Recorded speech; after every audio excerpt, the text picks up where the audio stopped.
same task. MCU के starting से लेकर इसके सबसे सक्सेसफुल फेजेस तक RDJ MCU के चेहरे बने हुए थे। फिर उनके जाने के बाद MCU ने फर्स्ट टाइम के लिए डाउनफॉल का सामना किया, पर अभी फिर से RDJ MCU में रिटर्न कर रहे हैं और इस बार वो अवेंजर्स के साथ नहीं उनके अगेंस्ट फाइट करने वाले हैं। डिफरेंट यूनिवर्स से आयरन मैन का एक वेरिएंट जो अवेंजर्स के एंटायर टीम को डूम्सडे में डिफीट करने वाला है। तो अभी क्वेश्चन आता है कि आयरन मैन जो पीस और प्रोटेक्शन का एक सिंबल हुआ करता था, उसका एक वेरिएंट किस रीजन से अवेंजर्स से फाइट करने आएगा, या फिर आयरन मैन डॉक्टर डूम बनकर ऐसा क्या करने वाला है कि अवेंजर्स को आना होगा उसे रोकने के लिए। मेरा नाम है राजा, आप देख रहे हैं थिंक नर्डी और इस वीडियो में हम लोग उन्हीं रीजंस को फाइंड आउट करने वाले हैं। तो बिना टाइम वेस्ट किए वीडियो को स्टार्ट करते हैं। हर एक स्टोरी में एक कॉमन क्लीशे प्लॉट पॉइंट रहता है, दो अल्फा के बीच का टक्कर, जैसे कि सुपरमैन और बैटमैन, गॉडजिला और किंग गिडोरा। दो अल्फा कैरेक्टर जो ये प्रूव करना चाहते हैं कि इन दोनों में सबसे बैडएस कौन है, और इनमें जो हेट होता है ये क्रिएट हुआ है जेलसी और इनके कुछ पास्ट एक्सपीरियंस के बेसिस पर। अवेंजर्स और डूम्स के बीच पास्ट का कुछ तो कनेक्शन दिखाया जाएगा और यही कनेक्शन इनके राइवलरी का रीजन होगा। Doctor strange and the multiverse of madness में हम लोग को देखने मिलता है अर्थ 833, जहाँ पे आयरन लीजियन इल्यूमिनाटी के साथ इस अर्थ को प्रोटेक्ट कर रहा है। आयरन लीजियन को क्रिएट करता है टोनी स्टार्क, क्योंकि उसे इस दुनिया को बाहरी थ्रेट से प्रोटेक्ट करना है। टोनी कितना ज्यादा प्रोटेक्टिव है ये तो हम सभी को पता है, उसे थैनोस का अंदाजा पहले से ही था। पर जब उसके यूनिवर्स में दूसरे यूनिवर्स से कोई पावरफुल बीइंग आकर एंटायर आयरन लीजियन और इल्यूमिनाटी टीम को डिस्ट्रॉय कर देगा, तब वो किसी भी नियम को नहीं मानेगा। टोनी एक ऐसा अल्फा कैरेक्टर है जो पहले किसी के ऊपर अटैक नहीं करता, पर अगर कोई उसके दोस्त, उसके क्रिएशंस और उसके यूनिवर्स को खत्म करने के लिए आएगा, तब टोनी डूम बनकर उस कैरेक्टर के यूनिवर्स को ही खत्म कर देगा। क्या हो अगर कैप्टन अमेरिका सिविल वॉर में ये टोनी कैप्टन अमेरिका से फाइट करता है और वो हार जाता है? अगर ऐसा होता है तो फिर कैप्टन अमेरिका और उसका टीम फ्यूचर में कभी न कभी थैनोस से टकराएंगे और फिर वो हार जाएंगे। सिविल वॉर में टोनी और पेपर का ब्रेकअप हो चुका था। टोनी डिप्रेशन में चला जाएगा क्योंकि उसने आधी दुनिया को थैनोस के एक स्नैप से खत्म होते हुए देखा है। तो मतलब इस दुनिया में ना ही कोई अवेंजर रहेगा और ना ही इस दुनिया को प्रोटेक्ट करने वाला कोई मसीहा। दुनिया में केओस का माहौल होगा। ऐसे टाइम पर बहुत सारे सुपर पावर्स वाले लोग अर्थ के इस खाली थ्रोन को क्लेम करने के लिए आगे आएंगे। इस यूनिवर्स में टोनी पूरी तरीके से कमिटेड होगा अपने इंटेलिजेंस और अपने मिशंस के ऊपर, क्योंकि उसे ना ही किसी अथॉरिटी को जवाब देना है और ना ही उसे किसी मिशन में जाने से पहले किसी के परमिशन की जरूरत है। दुनिया को पहले जैसा बनाने के लिए, इसे प्रोटेक्ट करने के लिए वो किसी भी हद तक चला जाएगा, पर उसका पर्सनल लाइफ उसके जिंदगी में रह जाएगा सिर्फ डूम। वो आयरन लीजियन की तरह ही डूम बॉट्स को क्रिएट करेगा और वो एज ऑफ अल्ट्रॉन में अपने वर्ल्ड के अराउंड जिस शील्ड को तैयार करना चाहता था वो उसे जरूर तैयार करेगा। पर जब दूसरे सुपर पावर्स वाले लोग दूसरे यूनिवर्स से इस यूनिवर्स में आएंगे, इस यूनिवर्स का बैलेंस बिगाड़ेंगे, तब जाकर शुरू होगा इनकर्जन। दो यूनिवर्स एक दूसरे से टकराएंगे और फिर खत्म हो जाएंगे।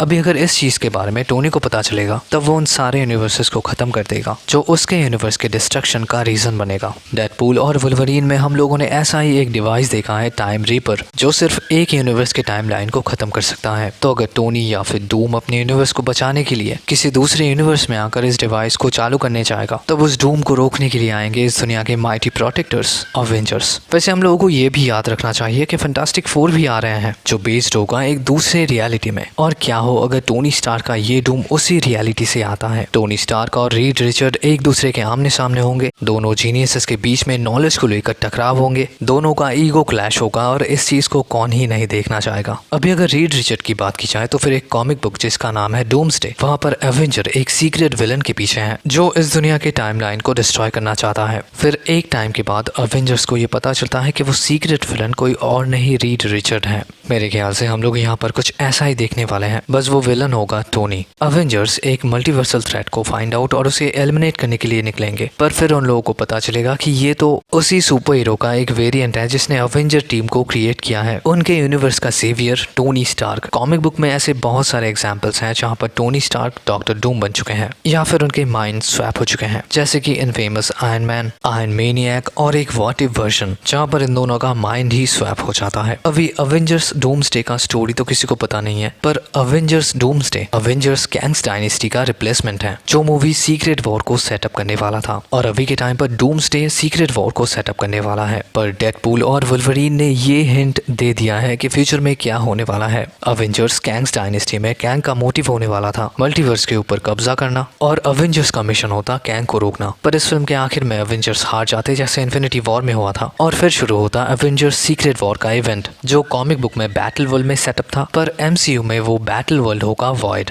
एवेंजर्स डूम्सडे का प्लॉट भी यही होगा और इस फिल्म का एंडिंग तो इस फिल्म के नाम में ही है, एवेंजर्स डूम्सडे, मार्वल के यूनिवर्स का डूम्सडे। लोकी सीजन 1 में कैंग मल्टीवर्स को कॉन्कर करना चाहता था, पर कैंग को लगता है कि वो मल्टीवर्स को प्रोटेक्ट कर रहा है। अभी अगर डूम भी यही सेम सोच रखता हो तो फिर उसका भी रीजनिंग मल्टीवर्स को प्रोटेक्ट करना ही होगा। अर्थ 616 का टोनी स्टार्क, जिसके बारे में हम लोगों को पता है, उसका प्राइमरी गोल था अर्थ को प्रोटेक्ट करना। वो था द एवेंजर, वो एक परफेक्ट हीरो था, पर दुनिया को प्रोटेक्ट करने का उसका यही जुनून कुछ लोगों के मॉरल बैरियर को भी तोड़ देता था। अपने फर्स्ट आयरन मैन फिल्म में वो पीस के बारे में कहता है कि जब खुद के पास दूसरों से बड़े हथियार होंगे सिर्फ तभी शांति लाया जा सकता है। और एवेंजर्स एज ऑफ अल्ट्रॉन में वो एंटायर वर्ल्ड को आर्मर से कवर करना चाहता था और यहीं से अल्ट्रॉन का शुरुआत होता है। अगर दुनिया प्रोटेक्टेड रहती है, सेफ रहती है, तब फिर टोनी फ्रीडम के बारे में ज्यादा सोचता नहीं है और सिर्फ इसी रीजन से सिविल वॉर में कैप्टन अमेरिका के साथ उसका फाइट होता है। डूम और टोनी स्टार्क बहुत हद तक सिमिलर हैं। ये दोनों ही टेक जीनियस हैं और इनका मेंटलिटी भी सेम है, क्योंकि इन दोनों को ही लगता है कि सिर्फ यही सब कुछ फिक्स कर सकते हैं। लोकी सीजन 2 में लोकी मल्टीवर्स को सेव तो कर लेता है, पर फिर भी डेडपूल और वुल्वरीन फिल्म में इन दोनों का ही यूनिवर्स खत्म हो रहा था। लोकी ही हू रिमेन को डिफीट करके मल्टीवर्स का कंट्रोल तो अपने हाथ में ले लेता है, पर फिर भी मल्टीवर्स के कुछ ब्रांचेस खत्म हो रहे हैं। लोकी एंटायर मल्टीवर्स को अपने हाथों में होल्ड तो कर रहा है, पर इसका मतलब ये भी है कि मल्टीवर्स के कुछ ब्रांचेस फ्रीली फ्लो नहीं हो रहे हैं। अभी टीवीए कैंग के दूसरे वेरिएंट्स के ऊपर नजर तो रख रहे हैं, पर अगर कोई नया विलन लोकी से मल्टीवर्स का कंट्रोल छीनना चाहता है, लोकी को मल्टीवर्स के थ्रोन के लिए चैलेंज करता है, तो फिर ये उस इवेंट के लिए बेस्ट टाइम है। और डॉक्टर डूम उस विलन के लिस्ट में सबसे टॉप नंबर पर है,